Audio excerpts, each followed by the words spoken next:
Okay, today Chris and I were out on Dreams, one of our satellite food plots, and we've been talking quite a bit about taking the edge of these fields and pushing them back to allow more sunlight to come into the food that we're growing. Now, the equipment that we're utilizing to cut back some of the brush and some of the trees are Stihl chainsaws. Now, when I went out to buy a chainsaw, I had no question about what brand I was buying. My father's used a Stihl chainsaw for 35 years. Our father? Yeah, okay. Anyway, our father has used them for 35 years, never had a problem with them. So again, when I bought mine, I never had a question. I know Chris, he bought his, no question at all. We bought Stihl. It's kind of the same argument between Ford and Chevy, Dodge. It's whatever you prefer, whatever you like. Don't drop me any nasty grams. I'm using Stihl, you're not going to change my mind. We're a Stihl family. Absolutely. So what we have here is kind of a full gamut, a full spectrum of the Stihl chainsaw family for kind of the backwoods guy or the food plotter or the homesteader. Each one serves its purpose. It does, absolutely, yeah. We're going to start out here, we're going to go over the 170. Now, this is the entry-level saw that Stihl has. It retails for about, I'd say $180. Now you can get the case and extra chains and you can go up from there, but the power unit itself is about 180 bucks. It's a nice lightweight saw. If you only plan on cutting rarely, you're not cutting firewood for your house to heat it through the winter, this is a good option just for cleaning up around the yard. I bought this for the purpose of limbing. You drop a big tree, you're in there, you're fumbling around with the big saw, it's heavy, your forearms and your shoulders are getting tired after a full day of cutting. That's the last thing you want to be doing. So this chainsaw really saves the day when it comes to limbing, holding it up over your head with one hand. It's really a valuable tool for that purpose. Okay, and next up on our list is the Stihl 250. Now, this saw is a little bit bigger in size, so if you're planning on cutting firewood for the house, doing a little bit of brush trimming like we're doing out here, this is kind of a nice blend between the big saw and the small saw. Definitely has some more weight to it, but with the additional weight, you're getting the increased power supply too, so you're going to be able to cut through some bigger stuff. Now, this has I believe it's a 16-inch bar on it. Yeah, yep. And so that's going to allow you to cut through some bigger trees, no problem. Whereas the 170 only has a 16-inch bar on it, and as well, the chain isn't as wide, so you're going to have a little more. It's going to be a little bit more of a struggle getting through some of that bigger lumber. Good saw to have, general purpose. Now, the last saw up on the list here is the MS362. Now, this is my go-to saw when I cut firewood for the house, when I'm cutting firewood for the hunting cabin. This is the professional saw. This retails for about $700, give or take, depending on where you buy it. It's a behemoth. I mean, it's got some substantial weight to it, so if you're carrying this thing all day long, you're shot by the end of the day.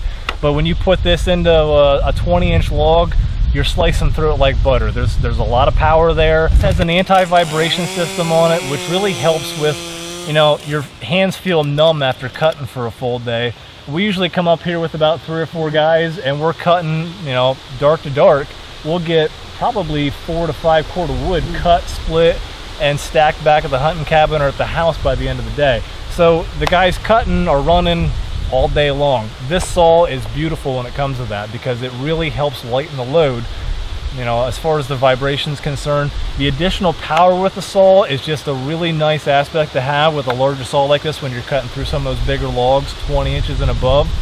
This has a 20-inch bar on it, so anything bigger than that, you're going to cut from both sides, but really a nice saw to have. It's a little bit bigger than just the general homeowner needs, but the amount of lumber that I cut every year between, like I said, the home and up here at the hunting cabin, this was a must for me. I would say this saw in the past 4 years that I've had it now has probably got about 40 or 50 cords under its belt. So it's really a valuable tool for me. I've utilized it time and time again. It gets run every single month of the year. So for the average person who's doing food plots, maybe cutting a little bit of firewood on the side, the 250 is a really good go-to saw. It absolutely is. It's got a beautiful blend between the big saw and the small saw. So if you're just cutting firewood for the house on the weekends and you need to clear some brush off the yard, it's a good saw to have. Now, they've changed the series up quite a bit. I believe the 250 now there's a 251, 252, don't quote me on that. There's different numbers coming out all the time. So just go down to your local dealer, pick them up, and look at them, see what you like. I can't justify somebody else's 400 series saw to come out here and cut wood all day long just because that's made for those guys out west when they're cutting some of those big pines. But I don't think I'd ever need anything bigger than this 362, and this little guy comes in just as handy too, depending on what job you're doing. So yeah, that 170 is a lifesaver. Absolutely. Now, to give you an idea of what we're using here, if you're cutting, you know, lumber like this, now this is probably about a 4.5 inch, 5 inch log. I'm using that 170. You know, if this is all you're cutting, I'm using this saw because it's going to be a load off my back. I'm not hossing that big machine around, and I'm not throwing big logs. So it just makes sense to match up what you're cutting to the proper saw. Yep. You go any larger than that, and I want to graduate up to the 250 like the log we're sitting on. It's going to have the power to cut through it, but it's not going to be as heavy, or it's not going to put as much discomfort on you as you were, you know, running the big machine. Absolutely. You get out there and you're cutting something that you can't get your arms around, I'm getting the 362 out. It's got a 20-inch bar on it. It's got that extra horsepower to cut through it. You're not struggling or putting excess load on the machine. So yep. It's a nice across-the-board gamut of what Stihl offers. They do offer larger saws. However, I don't think it's necessary in this part of Pennsylvania, but just kind of a little bit of background on what they have and what's out there and available. I think if anybody's interested in picking up a saw, the best thing they can do is go down to the dealer. Yep. Yeah, just browse what's out there, pick what works best for you. Yeah, pick them up, feel them. You know, you're going to be carrying it all day or for a couple hours at a time, so stop by the dealer, pick it up, and see how it feels. I think what we ought to do, we got some lumber sitting around. Why don't we do kind of like a side-by-side comparison and just show what kind of power we have between two different saws cutting at the same time? Absolutely. Let's do, we'll run the 362 and the 170, and we'll cut the log we're sitting on here, and we can show the difference between a large saw and how efficient it cuts, and the smaller saw with a little bit larger lumber. Yeah, well, let's do that. Okay. So here, I'll hand you the 170. Okay, so right here we're going to give a little demonstration on how these two saws cut. Now I got the big boy, this is the 362, and Chris has the little guy. I got the 170. Yeah, so we're going to cut a log. It's similar in diameter across the board here from where Chris is cutting to where I'm cutting. And we're going to fire them up at the same time and show you the difference between how efficient a larger saw cuts as opposed to a small saw. So, good? Yep.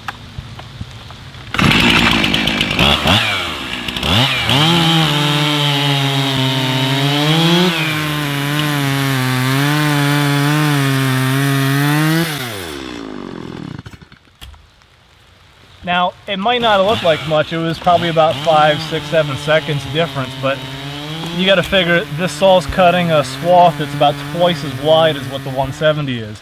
And now you're cutting, you know, a couple hundred logs a day. It can really add up. Yeah. So it's definitely a lot nicer to have a bigger machine if you're doing a lot of cutting. Small stuff, it makes sense to have a small 170.